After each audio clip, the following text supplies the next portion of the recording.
The test is in 4 parts: Part 1, Part 2, Part 3, and Part 4. Now look at Part 1. Part 1. You will hear a parent discussing his son's school report with his tutor.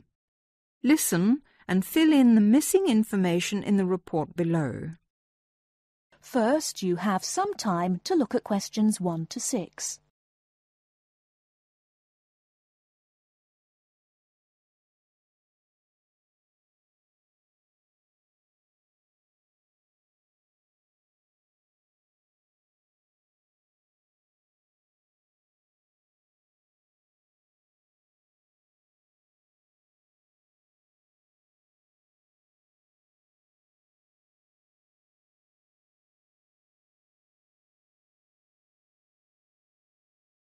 Now we shall begin. You should answer the questions as you listen, because you will not hear the recording a second time. Listen carefully and answer questions 1 to 6. Good evening, Mr. Jameson. Please sit down. Good evening. Now, about my son Stephen's report. Yes, just a minute. Yes, now, what class is he in? Oh, yes, 4E. No, 4A, isn't it? Yes, that's right. Has he improved this year, Mrs. Hargreaves? Yes, I think overall, yes. Mind you, there is still room for more improvement in some subjects. Let's see. Maths. Well, the major problem here seems to be his algebra. Apart from that, he's doing much better. Could you help him with this, Mr. Jameson? Well, to be honest, it wasn't really my best subject at school either. But the overall exam result was encouraging. 60%. Yes, and history, I seem to remember a bad report for this last year. Well, he lacks concentration in the class, and of course this makes it difficult to remember things like dates and names, and a memory is quite useful in a subject like this. Oh dear. Well, I'll have a word with him when I get home and see what we can do to improve that. And music. Music, yes. Is he still having guitar lessons? Yes, every Monday after school. His music teacher has commented that he doesn't seem to be taking them very seriously. I think it was just a craze he had, Mrs. Hargreaves. I've noticed that he hasn't been very interested in practising at home. And also, he tends to talk a lot in class. I mean, he's very talkative, and he only got 40% in the exam. Well, nobody in our family is very musical, so I don't expect him to do very well. Before you hear the rest of the conversation, you have some time to look at questions 7 to 10.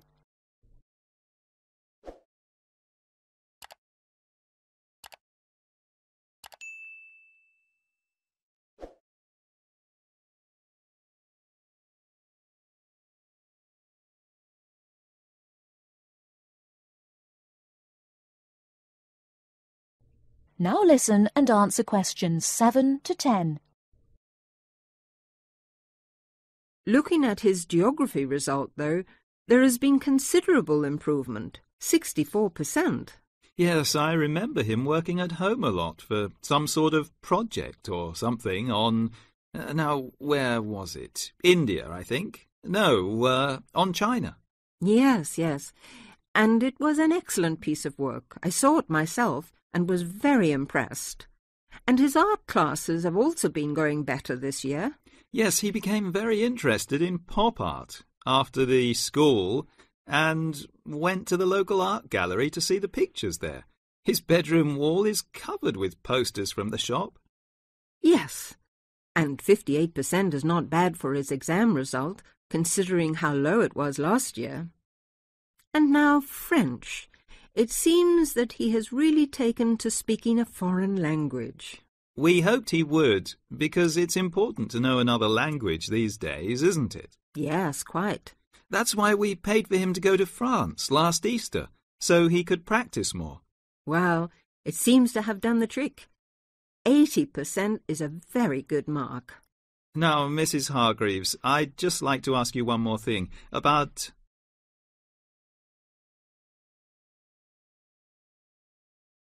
That is the end of part 1. You now have half a minute to check your answers.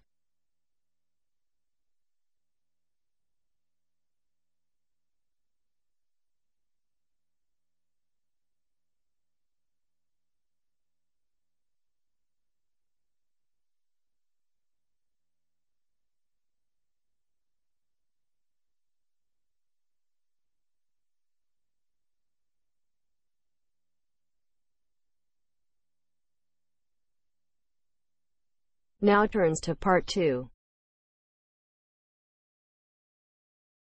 Part 2. You will hear someone giving instructions to staff at a festival. First, look at questions 11 to 13.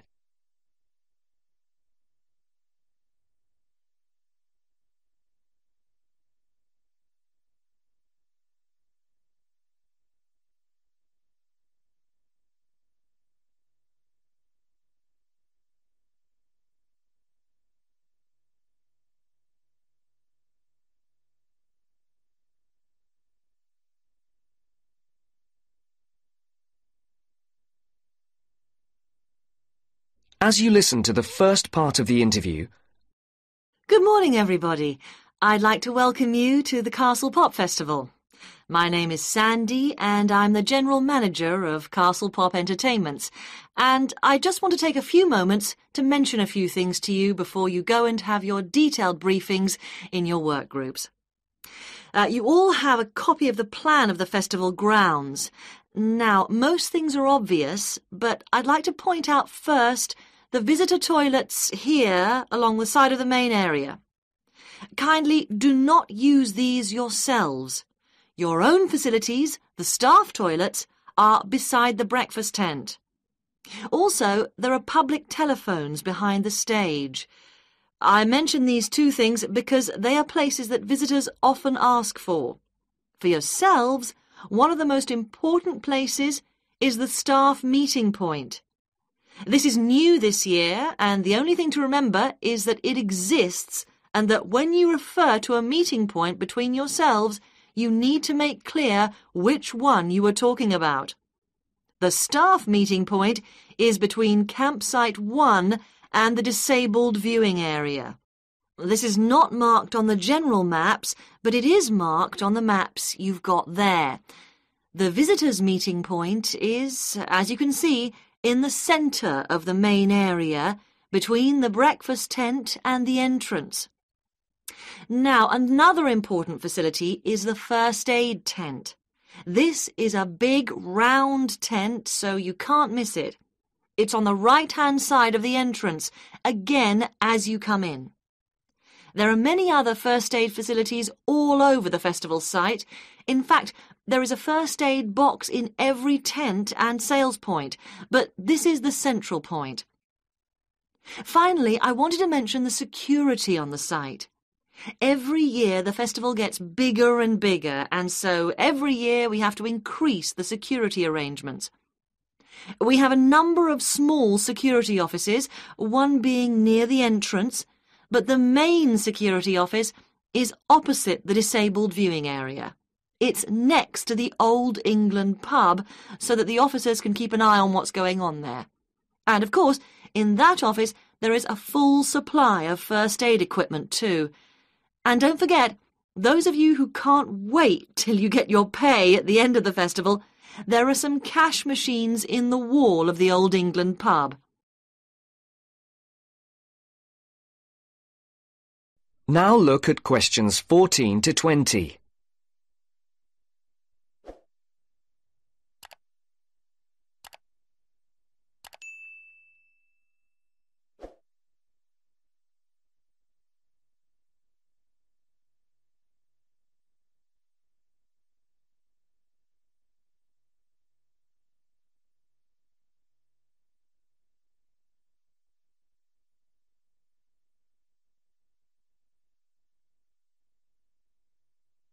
As the interview continues, complete the sentences.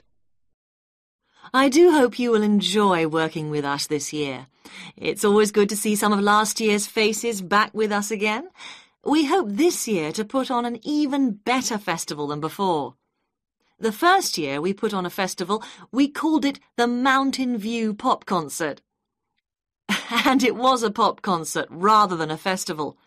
We held it inside the castle, and you could see the mountains in the background. It was very small and personal. Then we held it in front of the castle, with the castle in the background, and then we started calling it the Castle Festival. Now, this year, we have moved further away into the fields. The advantage is that the castle and the mountains are both there in the distance, but we have as much space as we want in the fields. The only problem with the fields is that sheep use the fields during the spring months, and they leave little messages for us all over the place. So please be careful and encourage the visitors to be careful too.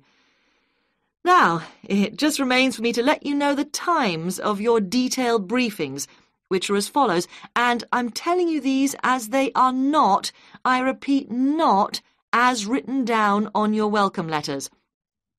Those of you who are working on the children's zone, your meeting is at 2 p.m. in campsite 2.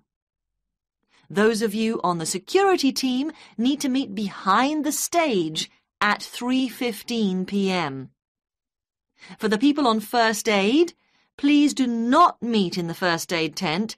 There will not be enough room, but meet at the entrance gates at 4 p.m. Finally, we need everybody, and I do mean everybody, on duty on Monday morning at 8 a.m. for the final clean-up.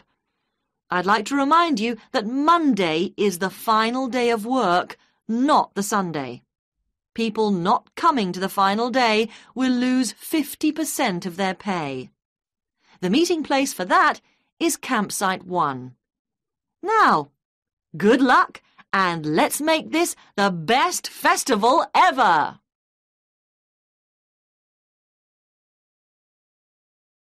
That is the end of part 2.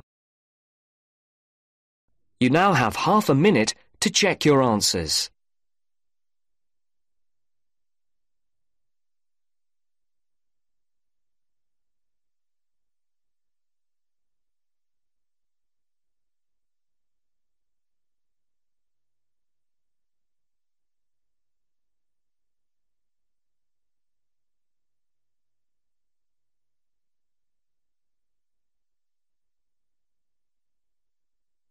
Now turns to part 3.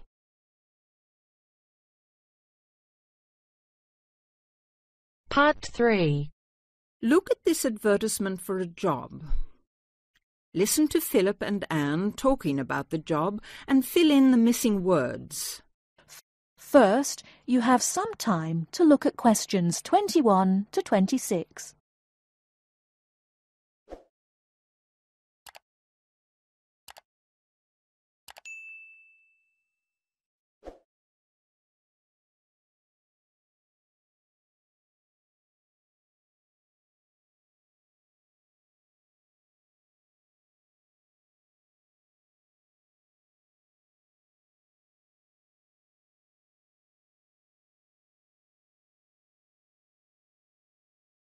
Now listen carefully and answer questions 21 to 26. Look, here's one that might interest you. What is it? Are you sure? The last one you sent me off to was a disaster. Yes, look. It says they want a junior sales manager, and it looks like it's a big international company. That'd be good. You might get to travel. What kind of company is it, though? Let's see. Yes, it's a textile company that seems to import from abroad. That's odd, isn't it? What else? They say the salary is really good. They operate a system of paying you a basic salary and then offering sales commission on top of that. They say it's high. And, oh, look, they give you a car to travel round in. Gosh, that's not bad, is it? Do they say anything about experience? Let's see. No, they want someone young with ambition and enthusiasm. Oh yes, they want graduates, so that's okay. You've been to university. Now what else? Let's see. There must be some catch. No, the only thing is you have to travel. But then that's what the company car's for. Oh, and you have to be able to get on well with other people, because it says you have to be good in a team. Perhaps I'll have a closer look at that one. Before you hear the rest of the talk, you have some time to look at questions 27 to 30.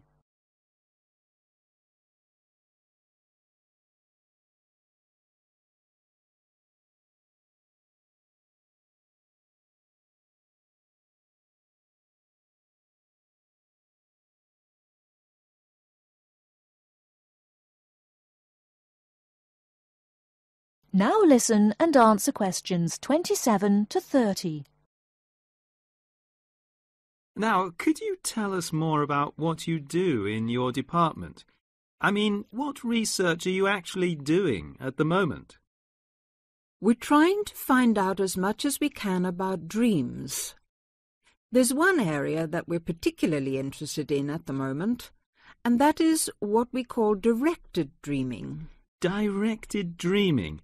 What is that exactly? Let me explain. You know, sometimes, if you're having a dream and you wake up in the middle of it, you can sometimes go back to sleep again and go back to the dream. Yes. Well, that is similar to what we call directed dreaming. Now, what I was talking about is a fairly common experience, but real directed dreamers are people who have always complete control over what they dream because they actually know what they're dreaming. They can dream what they want? Yes, nearly. Can anyone develop this ability? Well, that's one of the things that we would like to find out. At our centre, we have in fact got 3 people who are very reliable and who can have these directed dreams quite regularly. And what sort of experiments do you do with them? Well, a few weeks ago, we thought it would be interesting to see if there was any way that these 3 regular dreamers could communicate with each other in a directed dream while they were sleeping. So one night, we arranged for them all to stay at the centre. Then we asked the 3 of them, there were 2 men and a woman, we asked them all to go to a pub that they all knew quite well, down by the river, and asked them, if they started dreaming, to go down there and try to find each other. In the dream? Or 3 dreams? Yes. So they all went off to sleep, and the next morning we interviewed them all separately and asked them what they had seen.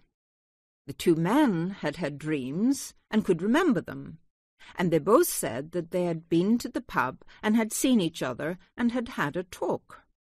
But also, both of them said that they hadn't seen the woman, and we thought that was a bit odd. And then we talked to her, and she told us that she hadn't had a dream at all that night, or she couldn't remember it anyway. Fascinating. So both of the men said she hadn't appeared in their dreams, and that was because she hadn't in fact been dreaming. Yes, though of course it could just be a coincidence. But that's the kind of thing that we're trying to find out more about. Well, thank you very much, Dr. Border. It's been fascinating talking to you. Thank you.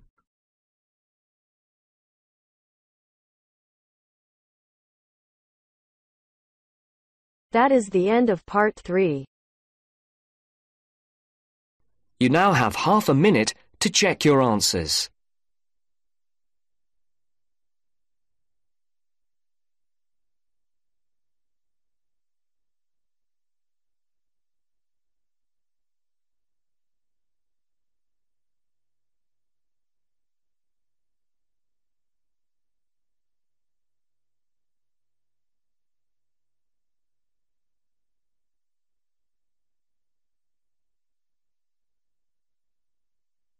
Now turns to Part 4.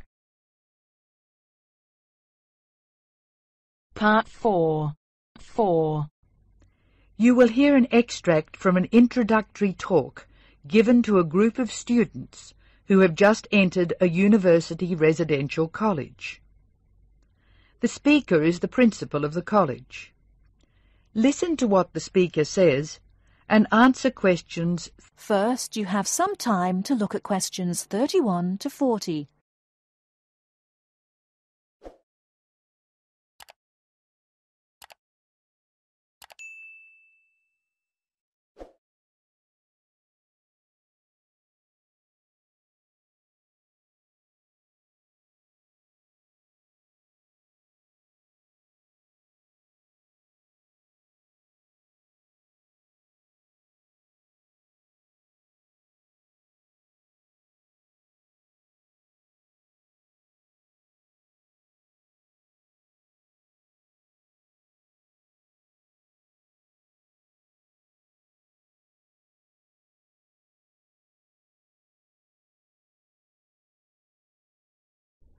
Now listen carefully and answer questions 31 to 40.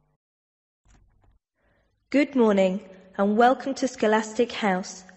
I'm delighted to see you here. It is my duty to explain to you some of the history of our college and some of the traditions which I hope you will uphold. The idea for Scholastic House was expounded by Samuel Wells in 1898. Wells was a visionary whose ideas were well ahead of his time. He wanted a college which would encourage friendship between people of different races and nationalities. Wells died in 1900 before he could see the college in action. Scholastic House finally began operating in 1903 with 10 students. Those students came from Asia, Europe and the Americas. At that time, Scholastic House accepted only male students, although it has been co-educational since 1963. 9 of these foundation students went on to lead illustrious lives. The only exception died tragically on his way home from Scholastic House to Sarawak. He had only recently graduated with an honours degree in law, and he was robbed of a brilliant future. The other 9 students, as I said, led very fulfilling lives. 3 became political leaders, 3 became doctors. Perhaps the most famous graduate became a university teacher and was responsible for the introduction of modern teaching training methods in his country. 2 of the original group became senior engineers and went on to deeply influence the way the water systems of their country were exploited. The college ran into hard times during the period of the Great War, 1914 to 1918, when the charter of the college was interpreted to mean that neither students nor staff could take part in the war effort. Many people felt that this indicated a lack of national spirit, and the walls of the college were frequently marked with graffiti. Meantime, outside the college, tens of thousands of young men went away to fight in Europe, never to return. The college was building a reputation for learning and for tolerance of opposing views. Scholastic House debate and discussion nights were open to the public in 1927 and have been available to anyone who wishes to attend ever since. It is a proud tradition of the college that any view may be expressed, provided that it can be defended intellectually. Over the years, topics which were controversial at the time have been discussed and debated. Why should we do this? The publicity we receive is often sensational, and there is no joy in encouraging argument for its own sake. In fact, that sort of discussion just increases tension. The only legitimate reason for our behaviour is that it casts light upon the topic in question and informs the debate. And controversial topics are the ones which most need informed attention. As the world forges ahead, we often find our scientists have outstripped our philosophers. We frequently develop scientific marvels without realizing their full implications. Nowhere is this more obvious than in medicine. I wish you every joy in your time here, and I hope that I will hear much well-informed debate from you.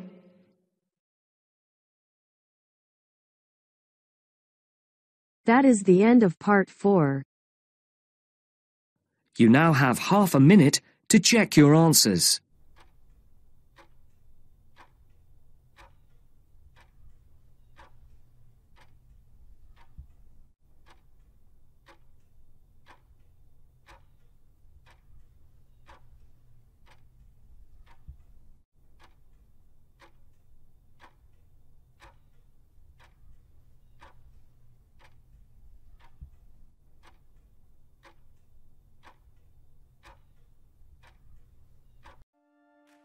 That is the end of the listening test. In the IELTS test, you will now have 10 minutes to transfer your answers to the answer sheet.